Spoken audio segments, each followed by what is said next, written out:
বিসমিল্লাহির রহমানির রহিম। নবাবপুর ইউনিয়ন কর্তৃক ১ নং ওয়ার্ডের আজকের এই উঠান বৈঠকের উপস্থিতি উপজেলার নেতৃবৃন্দ, ইউনিয়ন নেতৃবৃন্দ এবং সামনে উপবিষ্ট আমাদের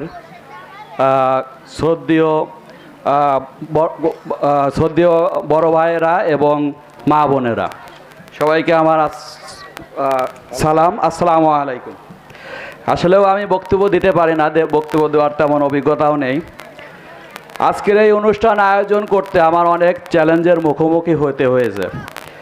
আমি কালকে থেকে শুরু করে আমার সাথে যারা আরও আছে, অনেক শ্রমের বিনিময়ে আজকের এই আয়োজনটা।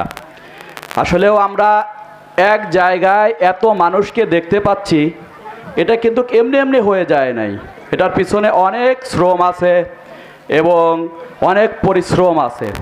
এবং আমার সাথে সাথে যারা এই অনুষ্ঠানকে সফল করার জন্য পরিশ্রম করেছেন, কাজ করেছেন এবং সবাই এখানে এসেছেন, আমার পক্ষ থেকে সবাইকে ধন্যবাদ। এবং আগামী 12 তারিখ আমরা সবাই মিলে আমাদের এই 1 নং ওয়ার্ডে সোনাপুর মিরপুর সমসনে 12 তারিখ সারাদিন উপস্থিত থেকে ধানের শীষে ভোট দিব। এবং আমি বেশি কিছু বলবো না।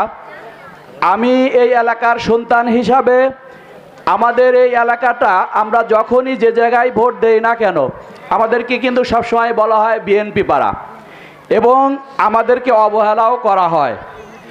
বলে বিএনপি পাড়া, আবার অবহেলাও করা হয়।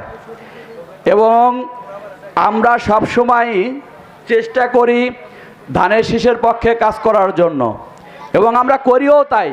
পরবর্তীতে দেখা যায় কি আমাদেরকে বিভিন্ন ঝামেলার মধ্যে ফেলে দেওয়া হয়, মানে আমরা তখন দ্বিধাদ্বন্দ্বে পড়ি আমরা কোন দিকের লোক।